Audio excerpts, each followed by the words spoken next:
Hola, estamos en La Zurda. Ante las escandalosas declaraciones de muchos presidentes llamados o autodenominados democráticos ante los sucesos que están aconteciendo en Venezuela, hoy en La Zurda vamos a hablar de verdadera democracia. Para ello nos ha venido a visitar Arantxa Tirado, politóloga, doctora en estudios latinoamericanos y en relaciones internacionales. Bienvenida, Arantxa. Gracias. Gracias por estar aquí. Gracias a ustedes. Cuéntanos, ¿qué pasa en Venezuela? Bueno, pues pasa que estamos asistiendo a un nuevo intento de golpe de Estado, digo nuevo porque hay antecedentes de golpes de Estado en Venezuela en estos últimos años desde que el chavismo llegó al poder, que tiene particularidades novedosas, como la instauración de un gobierno paralelo de facto que se pretende validar ante la comunidad internacional de una manera un tanto particular, primero vía Twitter, ¿no? Recordemos que Donald Trump, a la media hora de que este señor Juan Guaidó se autoproclame presidente de Venezuela al final de un mitin, algo totalmente surrealista, ¿no? Porque en dado caso que él se quiera instaurar de legitimidad, debería hacerlo en otro contexto y ante una Asamblea Nacional, de la que tanto se arroga su defensa, etc.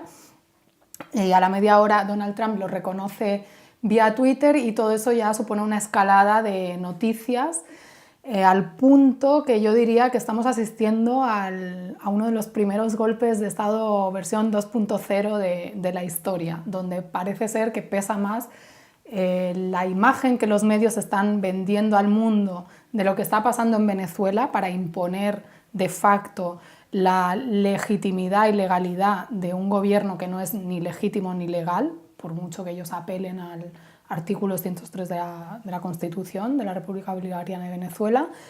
Y bueno, pues están apelando a eso, están usando los medios para vender una realidad que no se corresponde con lo que está sucediendo en las calles de Caracas y del resto de ciudades venezolanas. ¿Y qué está sucediendo en las calles? Bueno, hay como una especie de calma en tensión con unos focos puntuales de pre-guarimba o intento de guarimba, que es esta metodología de subversión política, de desestabilización, de guerra irregular o de guerra de cuarta generación, que está encaminada pues, a provocar que intervenga el gobierno venezolano, reprima y entonces justificar esa imagen preconcebida de la dictadura madurista o en otros momentos la dictadura chavista. Entonces esos focos de guarimba, a diferencia de lo que sucedía el año pasado cuando arreciaron de manera muy fuerte las guarimbas al punto de llegar a prender fuego a transeúntes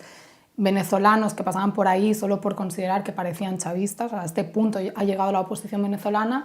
Ahora, a diferencia de en ese momento, son mucho más menores en términos de cantidad de participación de gente y están focalizadas en una estrategia interesada que es en los barrios del oeste de Caracas, que es la zona más popular. Esto les interesa ponerlo mediáticamente para vender la idea, que están repitiendo los medios, de que ahora es el pueblo potencialmente chavista o que siempre ha sido chavista el que está en contra del gobierno de Maduro. Pero sabemos, por lo que nos cuentan los compañeros, que quienes están participando de esas guarimbas focalizadas son sectores del lumpen, del AMPA, lo que allí dicen malandros, aunque a mí es un término que no me gusta mucho, a los que pagan pues, para esta desestabilización. Que son mercenarios que hoy... Sí, carne de cañón, ¿no? Que también estaba presente en las guarimbas del año pasado y en toda la estrategia de guarimbas. Pero gente violenta ya de por sí. Sí, con algún elemento que obviamente pues, sanamente o de manera honrada quiere participar porque cree que así está luchando por la libertad en su país. Pero cabe recordar que la estrategia de guarimbas no es solo del año pasado, o sea, inicia en el 2004. O sea, es de larga data y es todo un proceso de desestabilización enmarcado, como decía, en una guerra de cuarta generación multifactorial, que es lo que está padeciendo Venezuela desde que el pueblo venezolano decidió mayoritariamente apostar por un proyecto político diferenciado del que había sido en la Cuarta República, o sea, un proyecto político liderado por Hugo Chávez, de participación popular, de tratar de construir una economía diferente, aunque no siempre se ha logrado, eso lo podríamos debatir, un Estado comunal, una participación política y un empoderamiento, aunque no me gusta el término, de los sectores rezagados tradicionalmente por la política tradicional, claro, valga la redundancia, venezolana. Entonces, eso es lo que no le perdonan a Venezuela, que sea ese mal ejemplo para la región y para el mundo, y de ahí esas estrategias. Y esa soberanía frente al avance siempre de Estados Unidos y del imperialismo yanqui, ¿no es cierto? Totalmente. Porque Estados Unidos no le va a perdonar nunca. Sí, porque hay que decir algo muy importante que quizás no se conoce mucho. Esa política interna de la que se dotó la Revolución Bolivariana, ese proyecto revolucionario interno, tuvo una traducción en la política exterior que tuvo el comandante Chávez con su canciller Nicolás Maduro y otros cancilleres, y ahora el presidente Maduro, de construir todo un entramado institucional alternativo a la geopolítica imperialista, claro, que yo lo llamo la geopolítica contrahegemónica o la geopolítica alternativa, que es netamente bolivariana, que parte de una visión muy clara que tenía Chávez de cómo debía ser la respuesta del continente ante la expansión estadounidense, que sabemos que siempre ha considerado América Latina, como decía el Che, su reserva estratégica. O el patio trasero. O la reserva estratégica, que me parece un término incluso más preciso, porque en un contexto de pugna por recursos naturales, que son escasos cada vez más, América Latina, recordemos que tiene cantidades ingentes, no solo las principales reservas de petróleo probadas del mundo que están en Venezuela, sino minerales, litio, agua, el Amazonas. Y además, bueno, es geopolíticamente tiene puntos súper estratégicos, ¿no es cierto? No, y fundamental porque es la retaguardia de Estados Unidos, o sea, el Caribe pues está pegado, ¿no?, en términos geoestratégicos, igual que la frontera con México es una zona, es un polvorín muy explosivo y de vital importancia para los intereses de Estados Unidos. Y también otro tema, que hay millones de ciudadanos estadounidenses de origen latino, cuando no directamente latinoamericanos.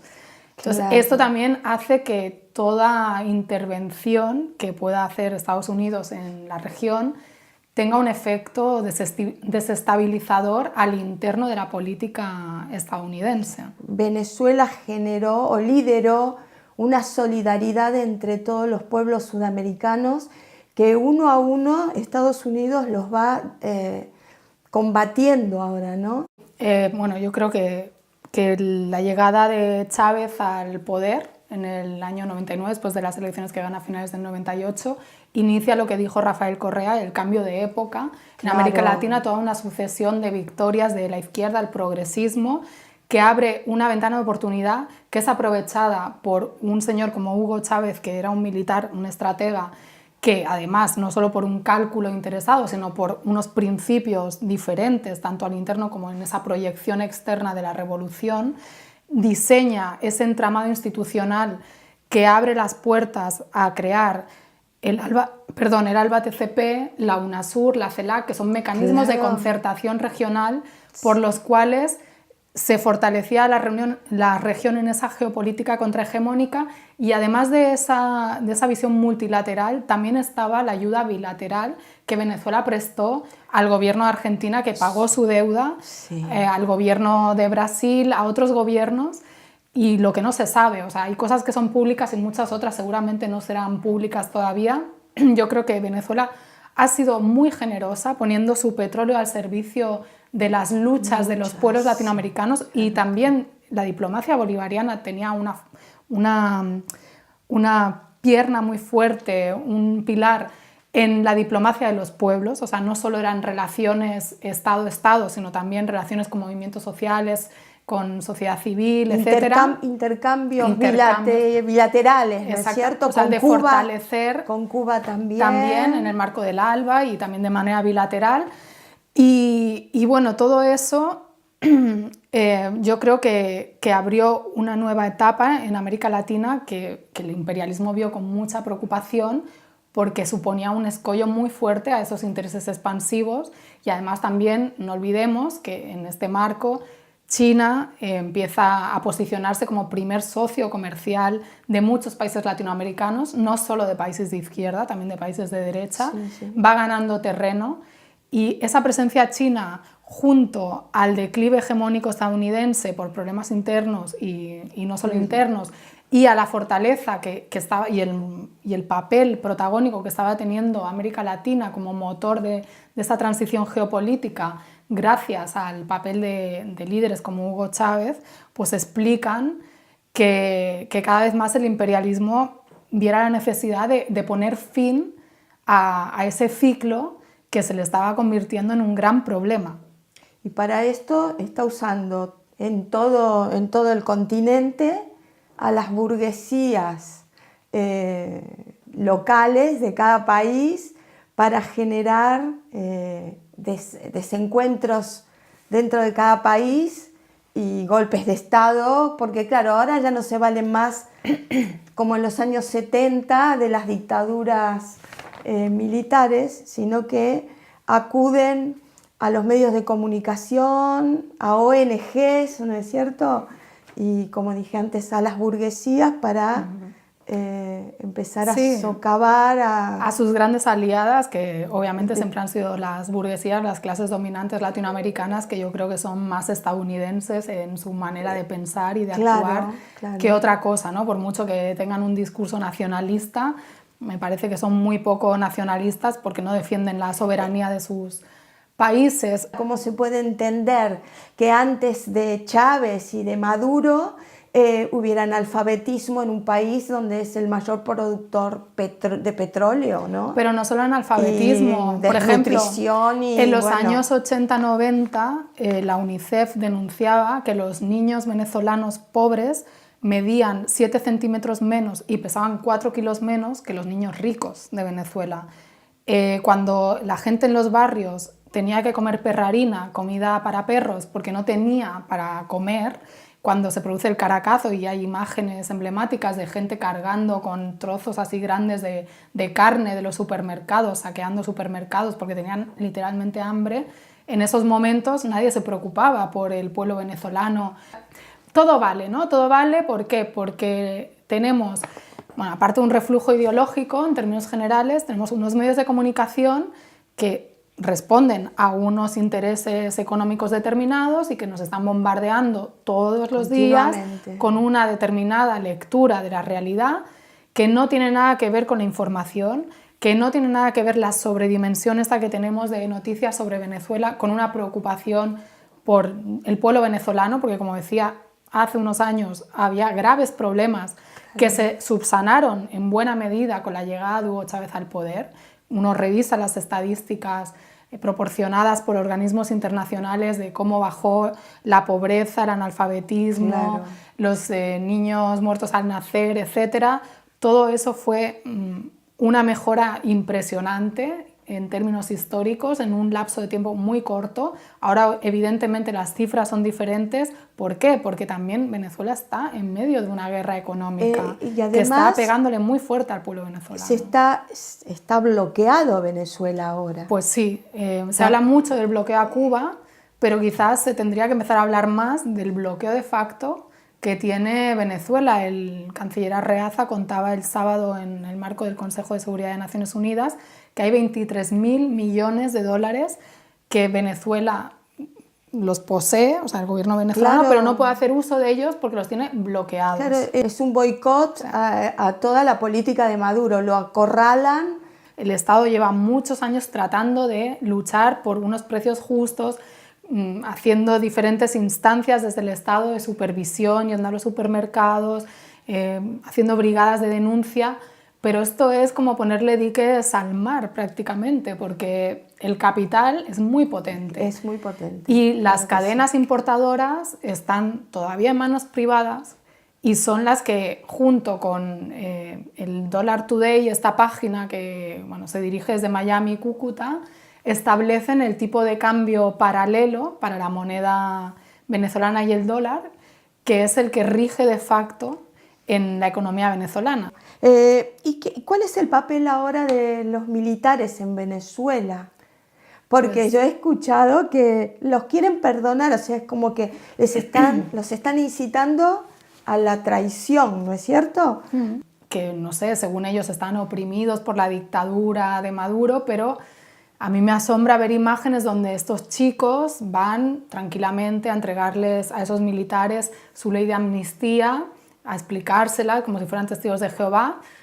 Y yo me pregunto si esto se podía hacer en las dictaduras chilena, argentina, española, que fuera un militante de la izquierda a buscar a los militares que los perseguían a ellos, que tenían que esconder para llevarles la palabra de buena voluntad de la amnistía, ¿no? Sé de gente que ha estado durante toda la dictadura oculta en el sótano de su casa.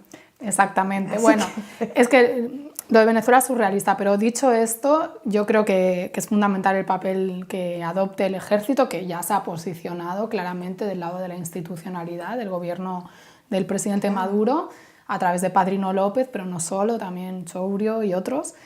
Y ellos van a tratar, obviamente, de comprar a sectores militares, como hicieron en el 2002, cuando hubo este golpe de Estado patronal y con sectores de los militares que salieron a apoyar a Carmona. Ahora van a apostar a eso. El otro día salió la noticia que el encargado, como una especie de agregado militar de Estados Unidos en Washington, que parece ser que ya no tenía ningún tipo de mando y que estaba ahí más bien por una enfermedad, por hacerle un favor, porque está tratando un tumor en la cabeza, pues que salió a declarar que ya no respaldaba al gobierno de Maduro. Bueno, eso es un efecto más, forma parte de esta política 2.0 de asentar que el golpe está triunfando, que Guaidó cada vez tiene más apoyos en los medios y en las redes sociales, pero lo cierto es que lo que importa es el posicionamiento de los militares que están dentro de Venezuela, que son los que van a tener que defender la soberanía del país. Y no olvidar también que Venezuela, por sus propias cualidades, como ha sido el proceso político, se ha dotado de un poder militar que es también la milicia. Es el pueblo en armas, el pueblo formado, movilizado para la defensa de la patria. Entonces, no es solo que vayan a luchar en la eventualidad de una intervención militar directa, que yo sinceramente la descartaría, pero bueno... Con quizás, Estados Unidos nunca se sabe. Sí, lo que dices, nunca se sabe, pero en el hipotético caso de que se atrevieran a cometer esa locura, yo creo que ellos saben que lo que se encontrarían no es fácil, porque además Rusia ha estado colaborando, cooperando en el ámbito militar con Venezuela, en armamento, en adiestramiento. Venezuela creo que tendría apoyo de incluso, quién sabe, brigadas internacionales que fueran a luchar ahí a Caracas, como sucedió aquí en la Guerra Civil Española.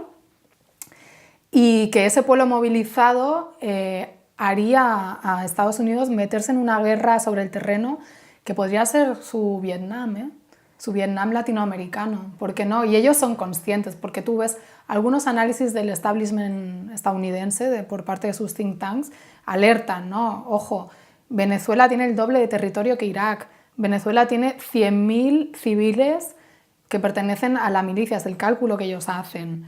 Y eso no sería tan fácil como una operación rápida.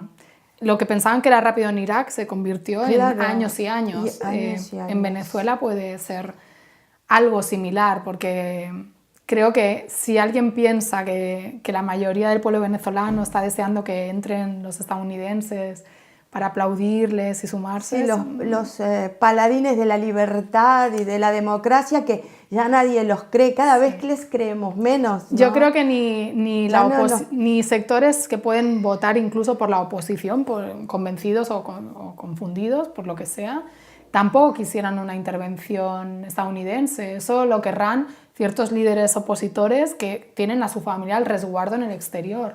Pero la gente que vive en Venezuela, y aunque sea opositora, lo que yo creo que quiere es paz, y por eso la oposición también está bastante deslegitimada por lo que hizo en las guarimbas del año pasado, porque mucha gente se dio cuenta del nivel de sadismo de esta gente y de locura, capaces de matar personas con tal de recuperar el poder político.